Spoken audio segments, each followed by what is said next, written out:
Good morning, you're watching TV2 The Powers of Television. And now today on a profile feature, I get to be joined by Xavier Mutale, who is a very young person, an entrepreneur, and author. Let's get to find out who Xavier is. Xavier, welcome to the interview. Thank you so much for having me, Mr. Zach. I'm really humble. Thank you so much. I can see your face is really humbled. Yeah. And how is the weather treating you? The weather is okay. We are hoping that we can have good rainfall. We need rainfall right now in our country, and amid this crisis of climate change. So at least we're adapting. Definitely. So describe yourself with 3 powerful words. Ambitious, go-getter, and I finish what I start. And why do you say so now? Because the inspiration that I've had from growing up is that I always want to finish what I start. Because I believe the world celebrates finishers, not starters. Yeah. It's possible everyone can start anything. You can start a book, you can start a movie, you can start academic pursuits until you finish. That's when the world will celebrate you. You find that even in terms of marriage, proposing a girl and being in a relationship is not the ultimate goal. The ultimate goal is that when you successfully marry that lady, that's when you can have that sense of pride to say, I've managed now. So merely starting is not all, but finishing is what defines leaders from mere followers, and it's what separates successful people from failures. Yeah. So Erne, let's get to business. You told me earlier that you are an author and you've written 11 books. 11 books is such a huge number. I myself, I've just written 1 book, imagine. Wow. And it's been years, yeah. And 11 books is quite a number. What has been the journey like? So the journey has been okay. If you look at the reading culture in Zambia, it is improving slowly by the number of authors that we're having right now. Yeah, as much as we still have some strides that we have to make in terms of this poor reading culture in Zambia, but the journey has been okay. It's been tough going because anything worthwhile doing is not as easy as it seems. So it has come with a lot of challenges, but it is a passion that makes you to strive more. Even if you face challenges, let's say maybe money for printing books, maybe some people turn you down, but you still have to go because it's what you are passionate about. Yeah. With your books, what exactly do you mainly target? Do you have various, key pointers, or do you have things that you just write about? So my books mainly are centered on human development with a specific mindset transformation aspect. So as much as I write about human development, I target mainly mindset transformation. I believe with all of my heart to say, if you want to change a nation, if you want to change the world, you start by changing the mindset of people. If you look at countries like China, Singapore, these countries are now superpowers because they had faced to change the mindset of the people. So if you cannot change an individual mindset, you cannot change their perspective. It is really hard to change their life. So I believe if we want to change the lives of people in Zambia, we start with a mindset. So my books mainly look at mindset transformation. I believe mindset transformation, it is a basis, a cornerstone for transformation. Until someone changes your mind, they cannot change your life. So I target on helping young people to begin to look at life in a different perspective, to say there's much more they can do, there's much more potential in them. So my books are mainly helping to unlock potential, but we start with mindset transformation. Let's look at the reading culture in Zambia. A lot of people are saying it has been shuttered down as for the coming in of internet, and people are no longer interested in getting physical copies. What's your take on that one? So basically, the long and short of it is that there's some improvement that is being noted. As much as our reading culture is still small, a lot of young people in school, they only want to read books pertaining to what they are studying, exams and whatnot. But there's a lot of improvement. Why I say so, because we can see a lot of young people writing books. So people cannot write books if they're not reading. So the evidence, there's empirical evidence to say as much as people are writing books, that shows that at least our reading culture is improving. We're not yet there, but it is improving. Of course, the coming of internet, it has got its pros and cons. Some young people are lazy to read. They would rather go and follow maybe Facebook drama, things that aren't productive. But I can confidently say that we're getting there. What's your main challenge as a young person, as a young author? What is it that you found so challenging when it comes to writing books? So basically, one of the major challenges that is there, it is where you want to produce books at a higher, or you want to produce mass books. So you find that there can be limitations in terms of funding. Funding is one of the major key challenges.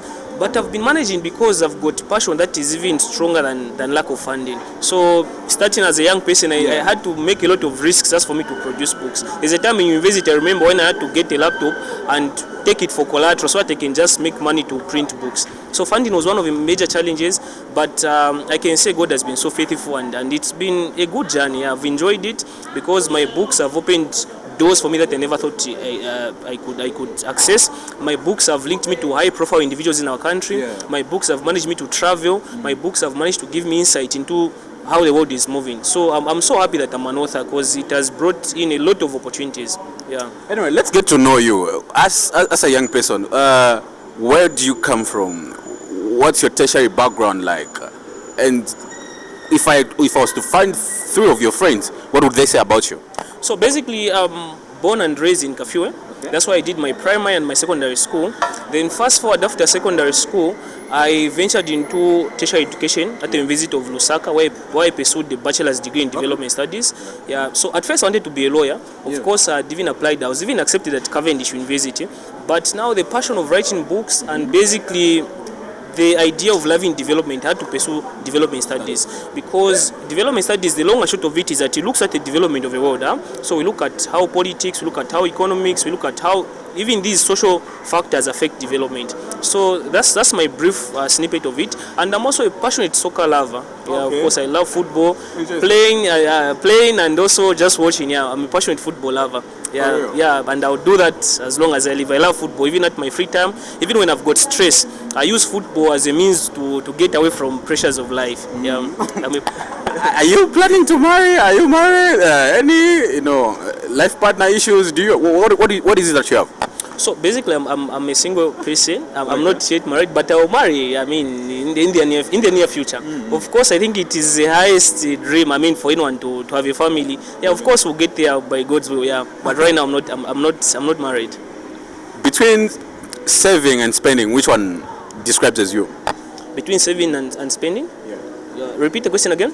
Between saving and spending, which one describes you? I think it's a two sides of the same coin. Of course, I spend and of course I save. So it's just a moderation that defines me. So I do that in moderation. So I don't spend beyond my means. Yeah, and I do save little by little. We're getting there, of course. Yeah. Who's your best friend?